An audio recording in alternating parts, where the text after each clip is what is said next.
only intensified after she entered the tunnel and had water poured on her head. So she kicked the door open, producing the thud we all heard. Hearing the commotion, Cowl leapt into the tunnel, only to discover that Lily-Anne had not dissolved. He did not know that Lily-Anne was not from Fontaine, but was a thief who made her way in by stealing a ticket. Mistakenly believing that the water from the primordial sea needed time to take effect, he tried to force Lily-Anne back into the box. The two broke the flower vase during the struggle, but Lily-Anne came out on top, knocking Cowl out and putting him in the box. With no way of escaping, she changed her clothes and hid in the costume trunk until the performance ended.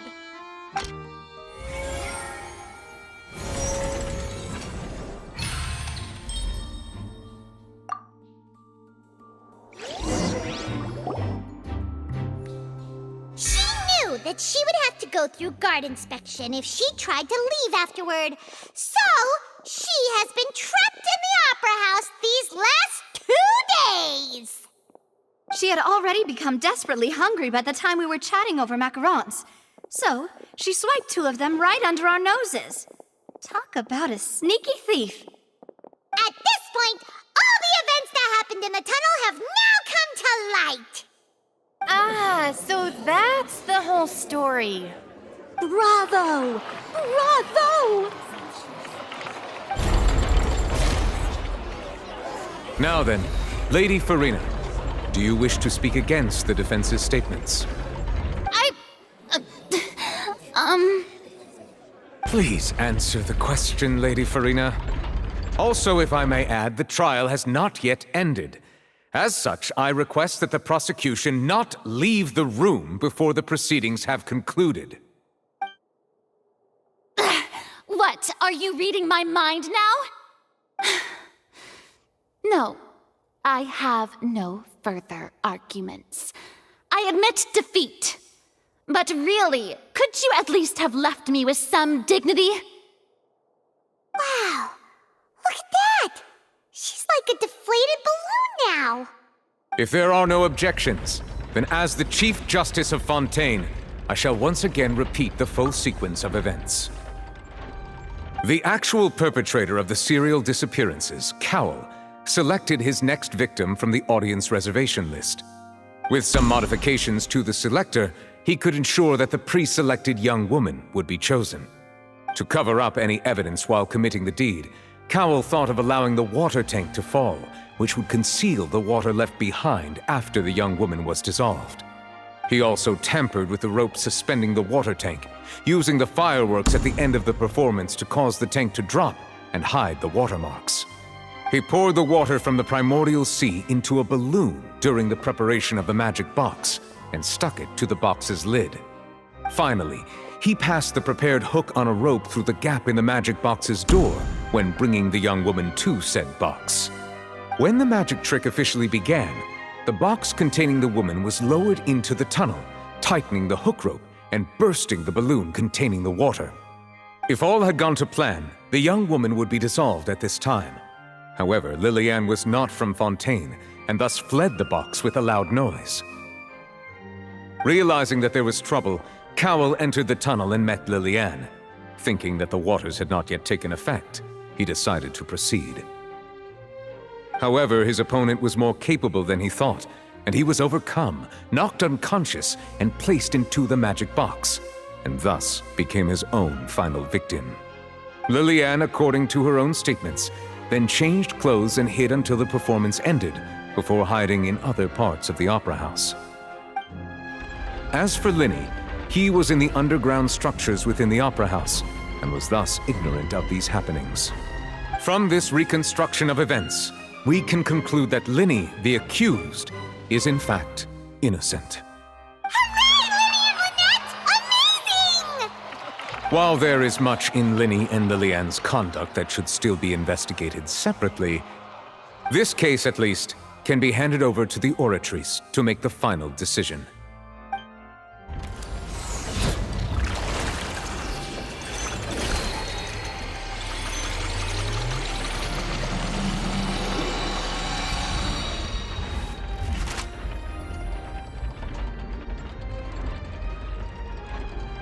As such, Linny and Lynette are officially declared not guilty. Victory for Ace Detective Paimon! Great work, partners. Thank you all. Thank you so much. Next, I think we deserve an explanation, Guard Vaughn. How did you find the water from the primordial sea in Linny's baggage? Right! Your discovery caused me to make a serious mistake, you know. Or was that not a discovery, but false evidence that you dared to bring before this court? I suspect that the accomplice mentioned in Cowell's notes was not Linny, but you, yes? I'm sure you know what you must do to lessen your sentence. Speak quickly! Unless you want to earn yourself a one-way ticket to Coupon Town. I was just following orders. We were supposed to place blame for the serial disappearances onto Linny, and thus cause suspicion to fall on the Fatui.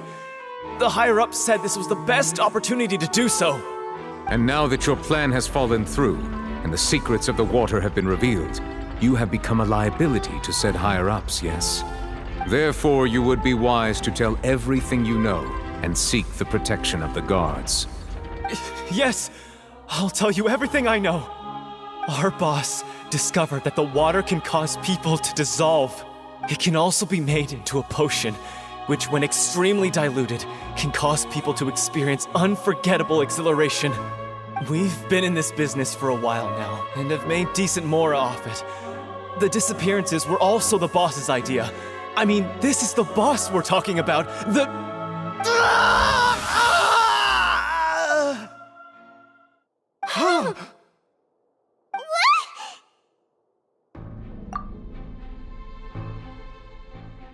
And now he can no longer talk. Such ruthlessness. I shouldn't have expected any less of them. An outrageous act. All present, please submit to inspection immediately.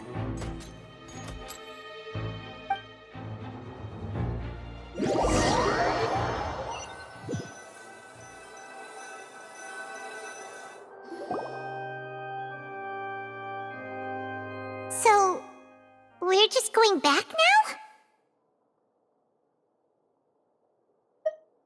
That's true, but...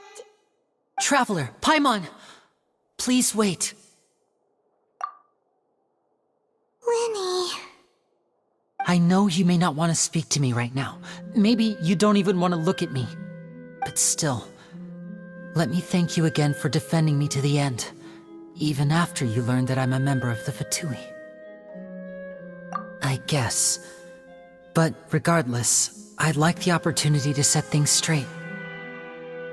I didn't approach you with any ulterior motives or ill intent.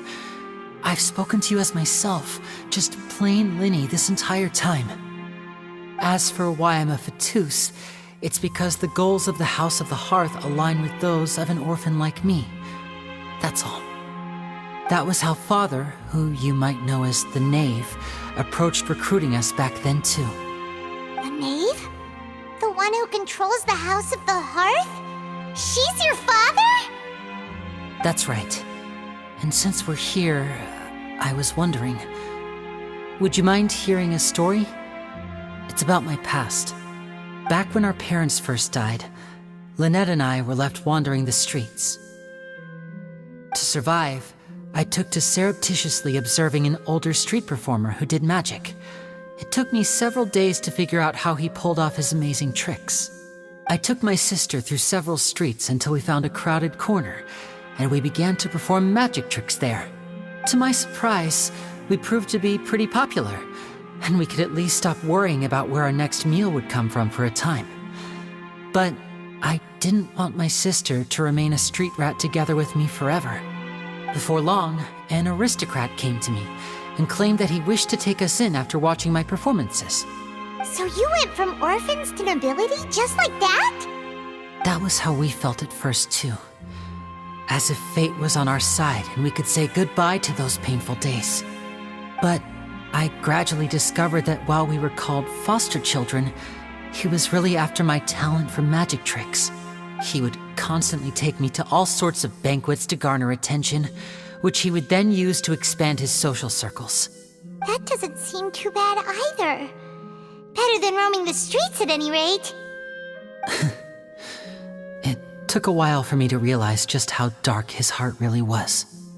After one particular performance at a banquet, I discovered that Lynette was not on the same return vehicle as me. I waited a long time after we returned home, but she did not come back. I went to that noble's bedroom and asked him about her whereabouts. The answer he gave me was, "She caught the eye of the most eminent person at the banquet, so I sent her over as a gift." I mean, you'll be able to perform your magic regardless of who your assistant is, yes? Oh no. So he was gonna... But wouldn't Fontaine's laws deal with such people? As far as outsiders are concerned, this is a relationship akin to adoption or foster care, and they have their ways of escaping the eye of the law. I managed to ferret out the location of the mansion of that so-called eminent person and hurried through the night. But by the time I leaped over the walls, avoided the guards, and made my way in, all I saw was the moonlit ground covered in blood, and the knave standing there in the darkness. So, she'd already taken care of that guy. That's right. She had rescued my sister before she could come to any harm, and had even discovered several girls hidden in a basement, all of them orphans. The knave, might have seen something in me, and so she made me an offer. The House of the Hearth welcomes you, for your interests align with ours. Here, none will ever betray you. Indeed, betrayal shall never be permitted here. I was hesitant to trust her. I had just been betrayed by nobles. But she was also quick to destroy the noble who had taken us in at first, giving us back our freedom. Oh, so that's how the two of you joined the House of the Hearth. She has her own plans. She has gained permission from the Tsaritsa to first use the Gnosis' power once she obtains it. She plans to use it to find a way to break the prophecy and save Fontaine. So, she believes in that prophecy too? That's right. The whole House of the Hearth is currently working to combat that crisis. Today's case has also proven that people from Fontaine can indeed dissolve into some sort of water, thus further supporting the prophecy. Everyone at Hotel Bouffe d'été, including the knave, has their roots in Fontaine. And we will always defend our homeland. To us orphans, the only connection we have left to this world, apart from our family, is our homeland. So, from small deeds like distributing magic pockets to huge schemes like stealing a Gnosis, everything is aimed at dealing with that prophecy. It's all right. I understand. The only thing I can do is relate all this to you. I just hope you can understand that even as a member of the House, I have never stopped making my own decisions, and that I believe what I'm doing is right. If you should need anything at all in the future, feel free to find me. I will do my best to help you, as plain Linny.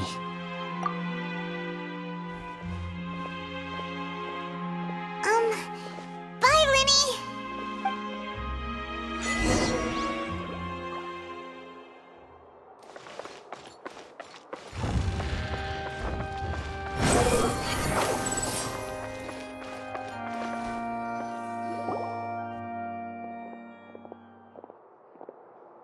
Hey there.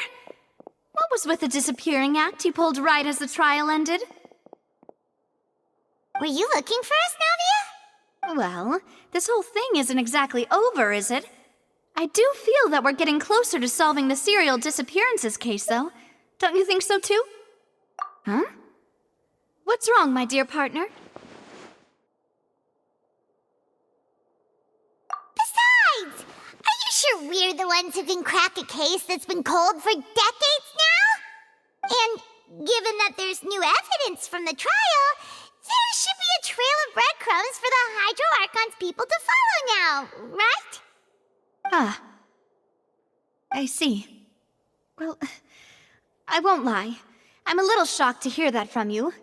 But I suppose you are just travelers who have only arrived in Fontaine after all. Sorry. I might have been too presumptuous. Don't say that, Navia. Ah, and we were having so much fun investigating with you, too. It was like having new waters flowing into a stagnant mire, causing new hope to spring forth, and the reflection in the murk to become clearer. Sorry about that. I'm a bit prone to nostalgia. Don't mind me. Wait, shall we have a farewell meal? You know, to commemorate our time as partners? Huh? Do we really need to get that formal? Well, guess you really did treat us as partners, huh? Well, I'd just like to have a proper ending to every important memory. That way there are no regrets later. Anyway, it would just be a meal, so it shouldn't take up too much of your time. You don't have to twist Paimon's arm. If Boss Navia's treating, count Paimon in! Oh, wonderful! In that case, why don't we return to the Court of Fontaine and head to the Hotel de Boer? I believe we'll make it just in time for dinner.